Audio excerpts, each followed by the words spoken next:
Hi, I'm Dr. Matthew Norton, founder of People Plus Purpose, and your host on this episode of the Truth Behind Dentistry Podcast. And today I am thrilled to be with dental coach, HR consultant, and speaker, Robyn Reis. Robyn's love for dentistry began in 1998 when she was hired as a marketing director for a large private group practice in Delaware. And since then, she's made an impact through so many other roles, too many to mention, actually, including lecturing across the country on employment compliance, team building, practice systems, and phone success skills. She loves movies, kayaking on Lake Erie, and having fun with her kids where they live in Northeast Ohio. Welcome to the podcast, Robyn. Thank you so much for having me today. It's my pleasure. I've been looking forward to this and ready to just kind of explore some of your unique insights and contributions since you've had such a wealth of experience, right?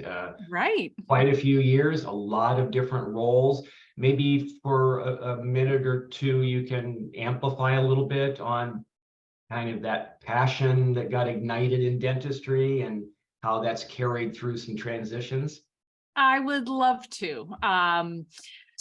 My entry into dentistry was by happenstance. I answered a job post in the newspaper, so I'm dating myself. What was that? Right. For director of marketing for this group dental practice, privately owned. They had 3 locations. They were kind of going under an umbrella, and I had zero experience in dentistry. And I walked in, met with this gentleman, and after about 20, 30 minutes, he says, "You're hired." And I'm like, "Well, wait a minute. I don't have any dental experience." And he's like, "I can teach you the dentistry. What I can't teach you is your enthusiasm, your creativity, your passion." And so thus began my love affair with dentistry.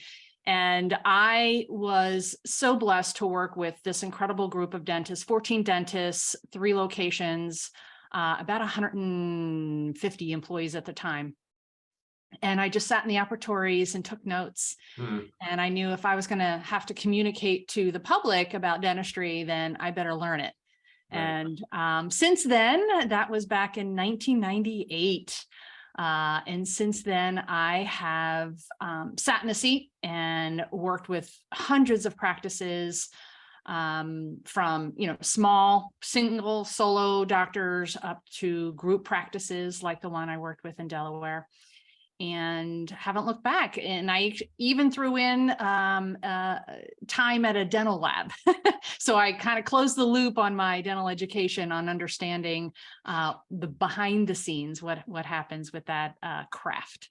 So here I am from 1998, and my love of people, much like People Plus Purpose, yes, and my love of dentistry, I've combined into a coaching company, as well as my HR background. I got certified with Ben Erickson, and now I'm into hiring with All Star Dental Academy.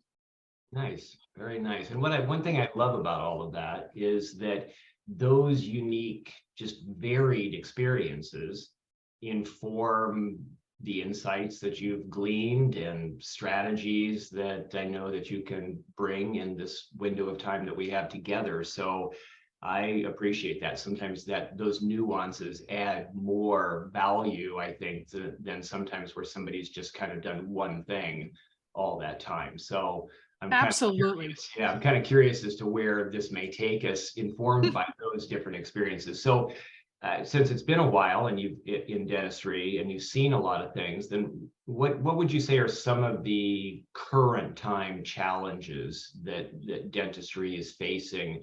Maybe a pain point or two that comes to mind for you. Well, what's most painful right now in my world is the shortage of dental staff. And that's something that I spend a lot of my time with, working with private clients. Having been exposed to so many different practices, I've seen what works, what doesn't work. And I think we would all agree in dentistry that finding, talented team members and holding on to those current team members is really a struggle for practices across the country. Yes. And what I find out in Seattle, Washington is very similar to what I might find in Philadelphia, Pennsylvania, but the nuances, the demographics, things like that do affect the ability of the practice to find and hire and train and onboard. So right now, my main focus is helping practices find those gems, those unicorns that are out there to fulfill a role, because so many practices after the massive 2020 disaster, we've discovered that practices have learned how to do things differently. We'll never go back to quote unquote normal of what was in dentistry looking forward. We simply can't. Right. And so that's where I spend a lot of my time. And having been in so many different practices, it certainly does help in understanding what works for one practice might not work for another. And it's really becoming familiar with the culture of the practice. And that also is a key point in this hiring frenzy of qualified talent. Yeah, are you finding that it's difficult to generate even candidates at all, as well as the struggle to find really qualified or, somebody that you're excited about, even just finding people, right? Would you say? For sure. I mean, in certain pockets, there's shortage. It's, we jokingly say it's a desert out there, because for miles and miles and miles around these practices, and they're not out in the middle of nowhere. We're talking about, Washington, D.C. area, Virginia area, Maryland area, just no candidates are applying. And we have gotten, relatively creative. We've gone outside the norm of trying to attract different talents. And again, we've been very lucky with some of our clients recently that we just happen to be in the right place at the right time for this particular, candidate to see our ad, apply, have the conversation, and get that process moving. New York, I struggle. We have lots of candidates, but struggle with the people that are qualified, that have the skill level that this particular practice might be looking for. And we find too, in the HR world that, 85% of resumes are embellished or out and out, falsified. And so it does take homework and it does take due diligence to find those people and make sure that you're making the right decision. And they might have been, in this day and age, they may have been generated by AI anyway, right? Right? Oh my gosh, that chat app, yeah. Right. Amazing. Yeah. So given all that, and you mentioned being lucky, and some luck, just some good fortune never hurts, right? But in terms of just ideas that have come to mind for you, some, as you say, maybe creative solutions, what have you come up with? What would you recommend for those people who are going, yeah, I'm right with you, I'm struggling, what do I do?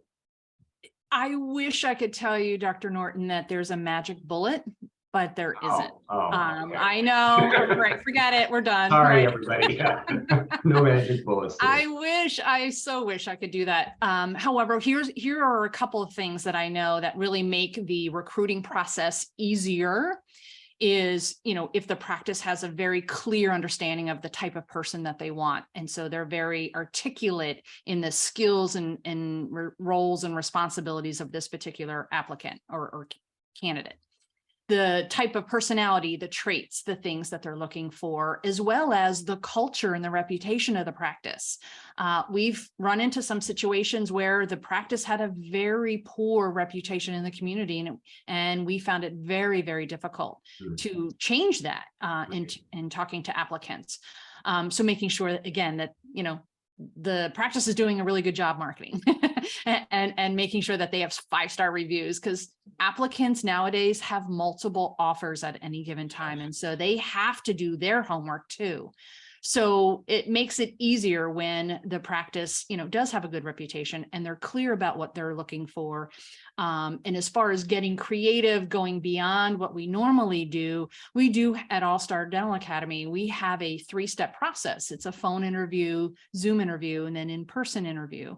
And we find that that process works really well. Candidates are impressed that the practice is that committed to finding and making the right decision. So a lot of the talent knows that, wow, this practice is really committed to doing the right things. That leads to better conversations, and also knowing that we're going to find out if maybe they've embellished their resume. So it does really connect us with quality talent out there. Facebook groups, dental Facebook groups have been wonderful for us. Again, not in every situation, but throughout the country, there are again, places that really utilize Facebook dental groups, posting it out there. And of course, using the practice's own social media channels has worked. Of course, just like word of mouth marketing for patient care and people recommending your practice, the same thing goes to talking to your own team members and asking, hey, friends, colleagues, maybe somebody you went to hygiene school with, reach out to them, see if they're happy where they are. So those kinds of out of box thinking have also worked very, very well for us. And of course, tapping into networks, your dental supply reps, people that you really enjoy working with. Maybe for a front office position, you might be able to go to a restaurant and approach people. Hey, have you ever considered working in dentistry? I've hired people that way myself in the past. So it really is, getting away from and learning how to pivot from our normal job hunting, job recruiting steps to what can we do different in this new normal. Right. And it's going to continue to evolve. I think so too. I think sometimes there's hidden blessings in these challenges, right? I think that there's been historically a lot of mediocrity was workable, right? I mean, that it was kind of a one directional proposition to where there were many applicants, and the business owner, the practice owner, could be selective and grab somebody for whatever reason. But now I think that it is, to your point, so much more critical that the practices need to step up with their culture to be able to lead with their vision, to lead with their culture. What is attractive? Why should I choose you? That it's kind of a bidirectional dating experience, right? As opposed to, here's my lineup and I'm going to just select somebody.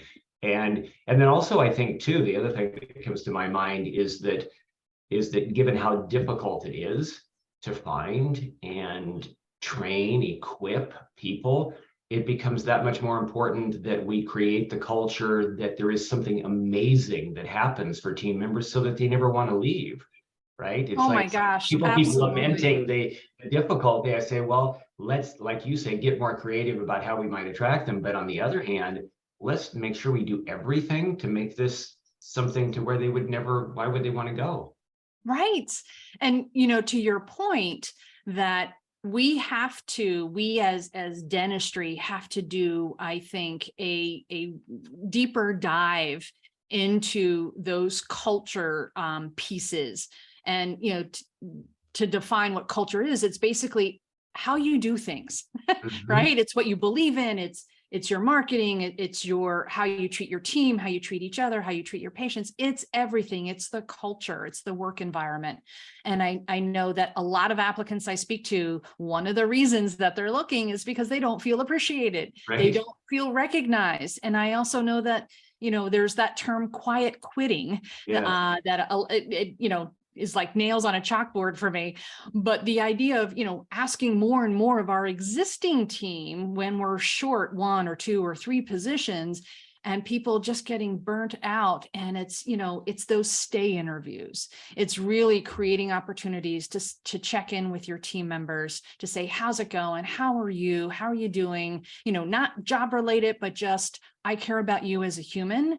And people really appreciate that. They want to know that, yes, they're part of something greater than themselves, but that they're also a human, and their doctor, their boss, their leader appreciates them as a person. More and more conversations that I have with doctors is, like you said before, it used to be, I had a plethora of candidates to choose from. Now I might have one or two, or maybe even three, if you're really in a great area. How do we distinguish? How do we make that choice if everything is equal? And like you have, those personality surveys and those communication profiles, those go really come into play with that and go a long way. As well as you mentioned vision. I've had candidates where they're interviewing, they have multiple offers, and they're like, but I really enjoyed our conversation. Can you tell me more about the practice? And if I share the vision, the person says, oh my gosh, when can I start? Because they think, wow, that, this person, this doctor has created such an incredible vision and idea. People want to be a part of it. And I think that's what will separate, the practices. And if you have talent, they're going to choose your practice over another. Yeah, that's great. I like that stay conversations. Yeah. I think that's very succinct and very appropriate that we call it that. So, and I'm also thinking too, like relative to vision, the merit of that, sometimes I'll think, well, if we were getting an Uber car to go somewhere, right? If somebody's going to get in, are we going to a place? Is this car going where I want it to go? Or are we just getting in and driving and hoping something good comes? And I really feel like that's generally how the whole thing goes. There's not enough clarity. It is so true. And one of my favorite sayings is, if you don't know where you're going, any road will do. Yes. And it's true. I mean, you have to have that future pull. You have to really want to engage, create that unique employer proposition that sets you apart from another practice that they're considering of joining, and really sweeten the pot by saying, this is our culture. This is what we do. We have, dress down Fridays, or maybe we don't even work Fridays or things like that, that engage team. In fact, I had a conversation this morning about a practice who does an annual team retreat. And the applicant says, in my 8 years of dentistry, I've never been a part of something like that. And so that's what will make the difference. Yeah, that's great. That's great. So maybe as we head into the later stages of our conversation here, because this time goes so fast, tell us a little bit more about some of the impact areas where you are excited about. I mean, you were talking about the hiring contribution. Maybe there's another area or two briefly to say, this is another area where I'm enthusiastic about the impact that you're making. Well, it does go back to when I had that opportunity to learn more about dentistry, and it is working one-on-one with dental practices that are good, that they have solid systems, or maybe they don't have solid systems, and they know that they've got potential, but they just don't know what to do with it. So I love working one-on-one with practices to create those systems that drive the business. But of course, we know it's the people behind the systems that really make the business go forward. And so working with practices through different organizations, through podcasts like this, and, just making those connections, even with my association with the Pankey Institute, is finding those practices that I can help, them see from the balcony, hey, these are the things that I recognize. Because when you're working in the business, it's really, really hard to step back and take a look at what's going on outside the business to find those gaps. And so that's a passion of mine as well, is helping practices go from good to great, and then from great to excellent. And that path, that journey that they go on, and being a part of that, and giving them the tools and the resources for them to make an impact, not only on their own team, but on their patients as well. So that's another way that I like to keep my hands in dentistry. Nice. That's very nice. So looking ahead, 5-10 years, any particular crystal ball perspectives on hey, if I had a crystal ball could predict the future, I'd be in Vegas. right there's I know conflicting information out in the world about big corporate DSOs taking over the world. My belief in Robyn's world is that we are going to continue to see private dentistry thrive. And we may see some of the solo doctors, want to partner with another practice, not necessarily join. Private practice will always have a place in dentistry. And I think we'll never move away from those doctors that really want to take ownership and have their idea of the vision of what they want to do. And I think dentistry will continue to evolve and learn. We're going to have to learn how to pivot even further in 5, 10, 15 years of our team, how we deliver our services, the type of technology we have, the introduction of AI, all of that, the remote work that has blossomed after COVID to really help the field of dentistry advance. So that's my prediction, is we're still going to see private practice continue to thrive. Private practices will continue to be open. I think we might find that because dentistry can be lonely, that we'll see solo doctors maybe joining with a partner or an associate to last, the rest of their career. Yeah, I agree with you. And I think that the popular perspective is that it won't go that way, right? That it will increasingly be absorbed by corporate, and there probably will for a time still be more shifting that direction. But I agree that human beings have this inherent drive for freedom and creativity. And so if I can't experience those, then I may be able to earn money, but am I really going to be inspired, and for how long? And so I think it will take creativity, but humans are creative. And I think that there will be those maybe small groups or different ways to support in small partnering that will find scalable solutions where there is freedom and autonomy, but maybe, some sort of greater support mechanism or purchasing power or whatever. Absolutely. And I experienced that back in 1998 with the group practice that I worked with. They were private, and they continue to be private, and they continue to thrive and grow. Yeah, I think many things are possible. Sometimes you just need some new insights and strategies to accomplish it. And because of that, maybe that's where you and I both have a job where we can contribute. So well, this has been wonderful. It's been my absolute pleasure to have this conversation with you. I think you have so much to share. And so for everybody who's been listening to us and would like to know more about how to connect with you, what's the best way? Let's have them email me at Robyn, ROBYN, at allstardentalacademy.com. And let me know that you heard me on the podcast, and I'll be happy to have a conversation. That's awesome.